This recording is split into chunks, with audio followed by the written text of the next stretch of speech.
പത്തനംതിട്ട പെരുനാട്ടിൽ കൊല്ലപ്പെട്ട CITU പ്രവർത്തകൻ ജിതിൻ ഷാജിയുടെ സംസ്കാരം ഇന്ന് നടക്കും. രാവിലെ മുതൽ മൃതദേഹം പൊതുദർശനത്തിന് വയ്ക്കും. റാന്നി പെരുനാട് പഞ്ചായത്തിൽ രാവിലെ 6 മുതൽ ഉച്ചയ്ക്ക് 2 വരെ CPM ഹർത്താൽ പ്രഖ്യാപിച്ചിട്ടുണ്ട്. ഞായറാഴ്ച രാത്രി മടത്തുമുഴിയിൽ യുവാക്കൾ തമ്മിലുണ്ടായ സംഘർഷത്തിലാണ് ജിതിൻ കൊല്ലപ്പെട്ടത്. മിഥുൻ മുരളി ചേരുന്ന വിവരങ്ങളുമായി. മിഥുൻ, ഇപ്പോഴും ഈ ജിതിൻ്റെ മരണവുമായി ബന്ധപ്പെട്ടുള്ള വാക്കുതർക്കങ്ങൾ എന്ന് തന്നെ പറയാം, രാഷ്ട്രീയമായുള്ള തർക്കങ്ങൾ നടന്നുകൊണ്ടിരിക്കുന്ന സമയവും കൂടിയാണ്. കൃത്യമായി ഈ വിഷയത്തിൽ ചില ആരോപണങ്ങളുമായി CPM മുന്നോട്ട് വരികയും അതേസമയം അത് കൃത്യമായി തന്നെ തെളിവുകളുടെ അടിസ്ഥാനത്തിൽ തന്നെ RSS നിഷേധിക്കുകയും ചെയ്തിട്ടുണ്ട്. ആരൊക്കെയാണ് സംഘത്തിൽ ഉണ്ടായിരുന്നത്, ആരൊക്കെയാണ് പ്രതിസ്ഥാനത്ത് വരിക എന്നുള്ളത് ഇപ്പോൾ പൊതുജനങ്ങൾക്ക് മുന്നിൽ നിൽക്കുന്ന കാര്യവുമാണ്. പക്ഷേ സങ്കടകരം എന്താണെന്ന് വെച്ചാൽ ഒരു ജീവൻ നഷ്ടപ്പെട്ടിരിക്കുന്നു എന്നുള്ളതാണ്. ഹർത്താലും പ്രഖ്യാപിച്ചിട്ടുണ്ട്. വിവരങ്ങൾ എന്താണ്?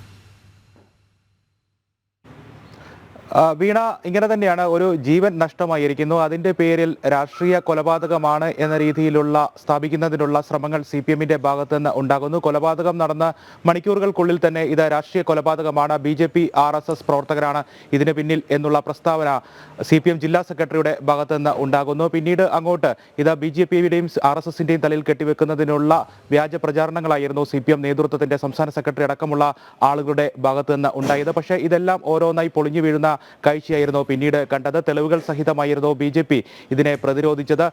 ഈ കേസുമായി ബന്ധപ്പെട്ട പ്രതികളിൽ 3 പേർ കൃത്യമായി CPM ബന്ധം ഉള്ളവരാണ് എന്ന് തെളിവുകൾ സഹിതം പുറത്തു വന്നു. 1-ാം പ്രതി നിഖിലേഷ് CIT പ്രവർത്തകനാണ് തന്റെ മകനെന്ന് നിഖിലേഷിന്റെ അമ്മ സ്ഥിരീകരിച്ചു. 4-ാം പ്രതി സുമിത്ത് DYFI പ്രവർത്തകനാണ്. 7-ാം പ്രതി മിഥുൻ മധു DYFI പ്രവർത്തകനാണ്. ഇങ്ങനെ CPMവുമായി ബന്ധപ്പെട്ട് നിൽക്കുന്ന ആളുകളാണ് ഈ പ്രതിപട്ടികയിൽ ഉള്ളത് എന്നുള്ള കാര്യം പുറത്തു വന്നിട്ടും ഇത് ന്യായീകരിക്കുന്ന ഈ സംഭവം BJPയുടെയും RSSന്റെയും തലയിൽ കെട്ടിവെക്കുന്നതിനുള്ള വ്യാജ പ്രചരണങ്ങൾ തുടരുകയായിരുന്നു CPM DYFI ജില്ലാ നേതൃത്വം. ഏറ്റവും ഒടുവിൽ ഈ കാര്യത്തിൽ ഒരു ന്യായീകരണം DYFI ജില്ലാ നേതൃത്വത്തിന്റെ ഭാഗത്ത് നിന്ന് കഴിഞ്ഞ ദിവസം ഉണ്ടായത്. 2021 3 മാസക്കാലം മാത്രമാണ് DYFIയിൽ ഈ 4-ാം പ്രതി സുമിത്തും 7-ാം പ്രതി മിഥുൻ മധുവും പ്രവർത്തിച്ചിരുന്നത്. 2021 ഏപ്രിൽ മുതൽ ജൂലൈ വരെയുള്ള 3 മാസം മാത്രമാണ് ഇവർ പ്രവർത്തിച്ചിട്ടുള്ളത്. അതിനുശേഷം DYFIയിൽ നിന്നും ഇവർ പുറത്തു പോവുകയായിരുന്നു എന്നുള്ള ന്യായീകരണമാണ് DYFI ജില്ലാ കമ്മിറ്റിയുടെ ഭാഗത്ത് നിന്നും ഇന്നലെ ഉണ്ടായത്. പക്ഷേ ഇത് പൂർണ്ണമായും തെറ്റാണ്. ഇവർ ഇതിനുശേഷവും DYFIയിൽ അംഗങ്ങളായിരുന്നു എന്ന് തെളിയിക്കുന്ന ചിത്രങ്ങളടക്കം പുറത്തു വന്നു. 2023 മാർച്ച് മാസത്തിലും മിഥുൻ മധുവിനെ DYFIയുടെ സംഘടനാ ചുമതലയുള്ള ആളായിട്ട് തെരഞ്ഞെടുത്തതിൻ്റെ ചിത്രങ്ങൾ ഇപ്പോഴും DYFIയുടെ ലോക്കൽ കമ്മിറ്റി പേജിൽ ഉണ്ട്.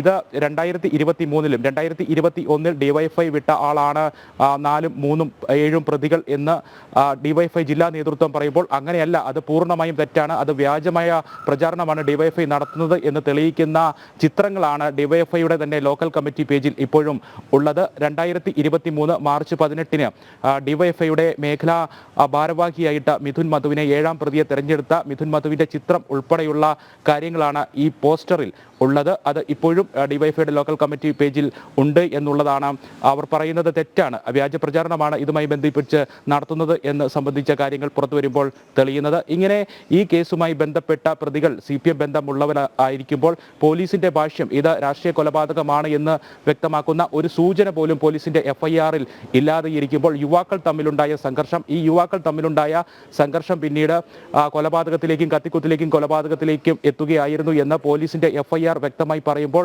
അതിനെതിരെ ഉള്ള കാര്യങ്ങൾ പറഞ്ഞുകൊണ്ട് അത് രാഷ്ട്രീയ കൊലപാതകമാണ് എന്ന് സ്ഥാപിക്കുന്നതിനുള്ള CPMന്റെ ശ്രമം, ആ ശ്രമങ്ങൾ ഓരോന്നായി പൊളിഞ്ഞു വീഴുമ്പോഴും അതിനെ വീണ്ടും ന്യായീകരിക്കുന്ന നിലപാടാണ് CPM നേതൃത്വത്തിന്റെ ഭാഗത്തു നിന്ന് ഉണ്ടാകുന്നത്, DYFI നേതൃത്വത്തിന്റെ ഭാഗത്തു നിന്ന് ഉണ്ടാകുന്നത്. അത് ഏറ്റവും ഒടുവിൽ ഇന്നലെ DYFI ജില്ലാ കമ്മിറ്റി പ്രചരിപ്പിച്ച ആ വാദവും ഇവർ രണ്ടുപേരും 2021 3 മാസക്കാലം മാത്രം DYFIയിൽ പ്രവർത്തിച്ചിരുന്ന വ്യക്തികളാണ് എന്ന് പറയുമ്പോൾ അതും പൊളിഞ്ഞു വീഴുന്ന കാഴ്ചയാണ്, സാഹചര്യങ്ങളാണ് തെളിവുകൾ സഹിതം പുറത്തു വരുന്നത്. എന്തായാലും ഈ കേസുമായി ബന്ധപ്പെട്ട ഒരു ഭാഗത്ത് CPM ഇത് രാഷ്ട്രീയ കൊലപാതകമാക്കി മാറ്റുന്നതിനുള്ള രാഷ്ട്രീയ മുതലെടുപ്പ് നാടകങ്ങൾ നടത്തുന്നു. അതിനെ പൊളിക്കുന്ന തെളിവുകൾ സഹിതമുള്ള കാര്യങ്ങൾ BJP RSSന്റെ ഭാഗത്തു നിന്ന് ഉണ്ടാകുന്നു. എന്തായാലും ഈ സംഭവവുമായി ബന്ധപ്പെട്ട് RSS കൃത്യമായി ജില്ലാ പോലീസ് മേധാവിക്കും കളക്ടർക്കും തങ്ങളുടെ മേൽ മഹത്തായ രാഷ്ട്രീയ പ്രസ്ഥാനത്തിന് മേൽ CPM അപകീർത്തി പ്രചാരണം നടത്തുന്നു എന്ന് ചൂണ്ടിക്കാണിച്ചുകൊണ്ട് ജില്ലാ പോലീസ് മേധാവിക്കും കളക്ടർക്കും RSS പരാതിയും നൽകിയിട്ടുണ്ട്. ഒപ്പം തന്നെ തങ്ങൾക്കെതിരെ നടക്കുന്ന അപകീർത്തി പ്രചാരണങ്ങളെ